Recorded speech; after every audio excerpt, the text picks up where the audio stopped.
श्री गणेशाय नमः। कार्तिक कृष्ण पक्ष की अष्टमी तिथि को अहोई अष्टमी मनाई जाती है। इस दिन माताएं अपने संतान की लंबी उम्र और निसंतान महिलाएं संतान प्राप्ति के लिए अहोई अष्टमी का व्रत रखती हैं। इस साल अहोई अष्टमी 17 अक्टूबर को है। अहोई अष्टमी के दिन अहोई अष्टमी व्रत कथा अवश्य सुनना चाहिए। इससे अहोई माता सदैव प्रसन्न रहती हैं। तो आइए सुनते हैं अहोई अष्टमी की व्रत कथा। अहोई अष्टमी व्रत से 2 कथाएं जुड़ी हुई है। अहोई अष्टमी की पहली कथा। किसी नगर में साहूकार रहता था। उसके 7 पुत्र थे। एक दिन साहूकार की पत्नी खदान में से खोदकर मिट्टी लाने के लिए गई। जो ही उसने मिट्टी खोदने के लिए कुदाल चलाई, त्यों ही उसमें रह रहे स्याहू के बच्चे प्रहार से आहत होकर मृत हो गए। जब साहूकार की पत्नी ने स्याहू को रक्त रंजित देखा तो उसे बच्चों के मर जाने का अत्यधिक दुख हुआ, परंतु जो कुछ होना था वह तो हो चुका था। यह भूल उससे अनजाने में हो गई थी। अतः दुखी मन से वह घर लौट आई। पश्चाताप के कारण वह मिट्टी भी नहीं लाई। इसके बाद स्याहू जब घर में आई तो उसने अपने बच्चों को मृत अवस्था में पाया। वह दुख से कतार हो अत्यंत विलाप करने लगी। उसने ईश्वर से प्रार्थना की, जिसने मेरे बच्चों को मारा है उसे भी त्रिशोक दुख भुगतना पड़े। इधर स्याहू के शाप से 1 वर्ष के अंदर ही सेठानी के 7 पुत्र काल कलवित हो गए। इस प्रकार की दुखद घटना देखकर सेठ सेठानी अत्यंत शोकाकुल हो उठे। उस दंपति ने किसी तीर्थ स्थान पर जाकर अपने प्राणों का विसर्जन कर देने का मन में संकल्प कर लिया।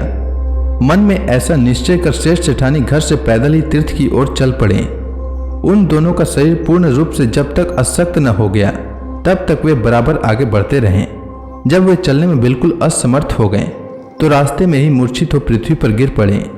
उन दोनों की इस दयनीय दशा को देखकर करुणानिधि भगवान उन पर दयार्द हो गए और आकाशवाणी की, हे सेठ, तेरी सेठानी ने मिट्टी खोदते समय अनजाने में ही स्याहू के बच्चों को मार डाला था, इसलिए तुझे भी अपने बच्चों का कष्ट सहना पड़ा। इसके बाद भगवान ने आज्ञा दी, अब तुम दोनों अपने घर जाकर गाय की सेवा करो और अहोई अष्टमी आने पर विधि विधान पूर्वक प्रेम से अहोई माता की पूजा करो। सभी जीवों पर दया भाव रखो, किसी का अहित न करो।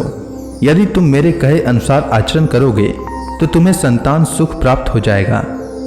इस आकाशवाणी को सुनकर सेठ सेठानी को कुछ धैर्य हुआ और वे दोनों भगवती का स्मरण करते हुए अपने घर को प्रस्थान किए। घर पहुंचकर उन दोनों ने आकाशवाणी के अनुसार कार्य करना आरंभ कर दिया। इसके बाद ईर्ष्या द्वेष की भावना से रहित होकर सभी प्राणियों पर करुणा का भाव रखना प्रारंभ कर दिया।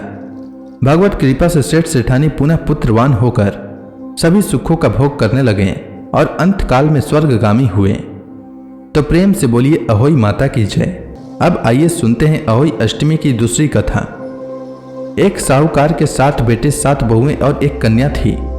उसकी बहुएं कार्तिक कृष्ण अष्टमी को अहोई माता के पूजन के लिए जंगल में अपनी ननद के साथ मिट्टी लेने के लिए गई। मिट्टी निकालने के स्थान पर एक स्याहू की मांद थी। मिट्टी खोदते समय ननद के हाथ से स्याहू का बच्चा चोट खाकर मर गया। स्याहू की माता बोली, अब मैं तेरी कोख बांधूंगी, अर्थात अब तुझे मैं संतान विहीन कर दूंगी। उसकी बात सुनकर ननद ने अपनी सभी भाभियों से अपने बदले में कोख बांध लेने के लिए आग्रह किया, परंतु उसकी सभी भाभियों ने उसके प्रस्ताव को अस्वीकार कर दिया। परंतु उसकी छोटी भाभी ने कुछ सोच समझकर अपनी कोख बंधवाने की स्वीकृति ननद को दे दी। तदंतर उस भाभी को जो भी संतान होती वे 7 दिन के बाद ही मर जाती। एक दिन पंडित को बुलाकर इस बात का पता लगाया गया। पंडित ने कहा, तुम काली गाय की पूजा किया करो। काली गाय रिश्ते में स्याहू की भाईली लगती है। वह यदि तेरी कोख छोड़ दे तो बच्चे जीवित रह सकते हैं। पंडित की बात सुनकर छोटी बहू ने दूसरे दिन से ही काली गाय की सेवा करना प्रारंभ कर दिया। वह प्रतिदिन सुबह सवेरे उठकर गाय का गोबर आदि साफ कर देती। गाय ने अपने मन में सोचा कि यह कार्य कौन कर रहा है, इसका पता लगाऊंगी। दूसरे दिन गाय माता तड़के उठकर क्या देखती हैं कि उस स्थान पर बहू झाड़ू बुहारी करके साफ सफाई कर रही है। गौ माता ने उस बहू से पूछा कि तू किस लिए मेरी इतनी सेवा कर रही है और वह उससे क्या चाहती है। जो कुछ तेरी इच्छा हो वह मुझसे मांग ले।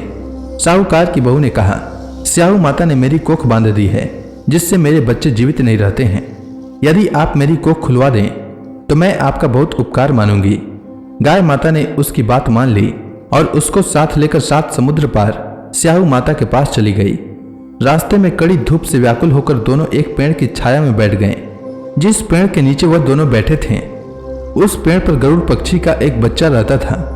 थोड़ी देर में ही एक सांप आकर उस बच्चे को मारने लगा। इस दृश्य को देखकर साहूकार की बहू ने उस सांप को मारकर एक डाल के नीचे छिपा दिया और उस गरुड़ के बच्चे को मरने से बचा लिया। इसके पश्चात उस पक्षी की मां ने वहां रक्त पड़ा देखकर साहूकार की बहू को चोट से मारने लगी।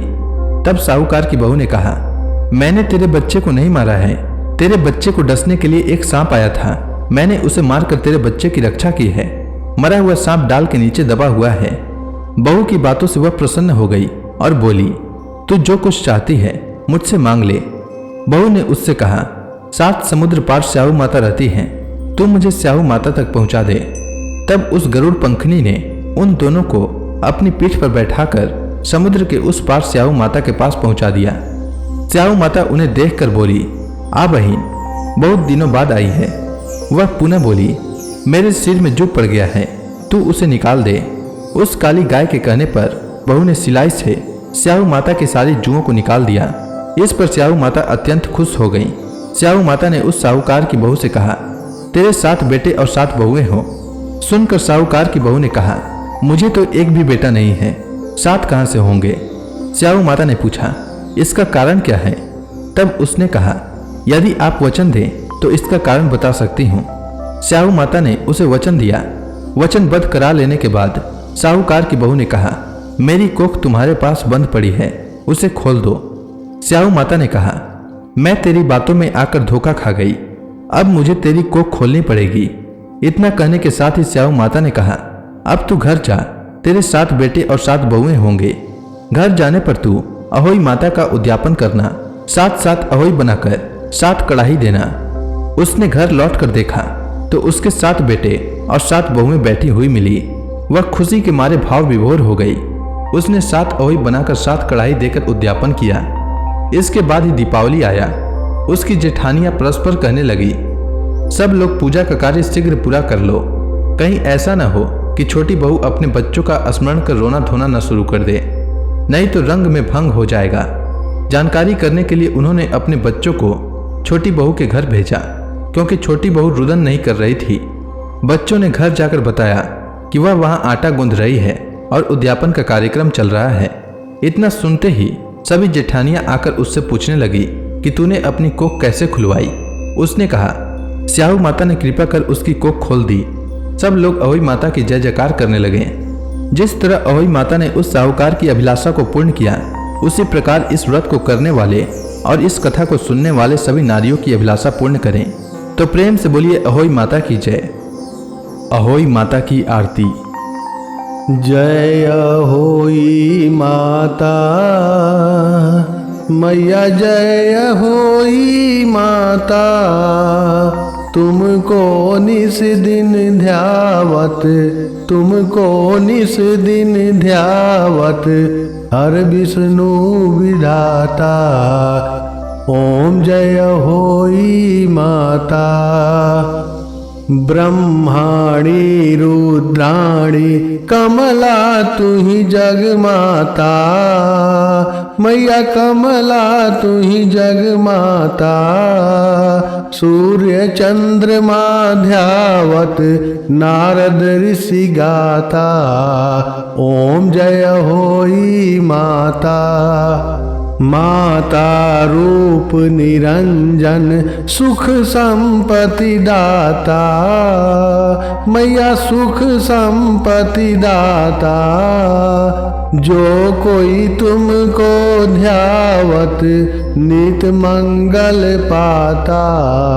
ओम जय होई माता।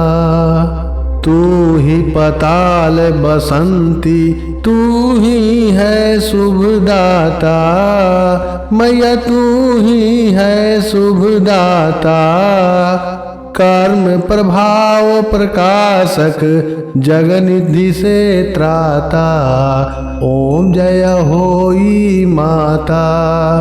जिस घर थारो वासा वाही में गुण आता, मैया वाही में गुण आता।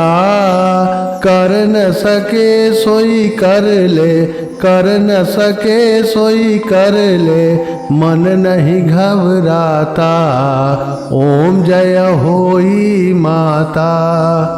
तुम बिन सुख न होए, न कोई पुत्र पाता, मैया न कोई पुत्र पाता।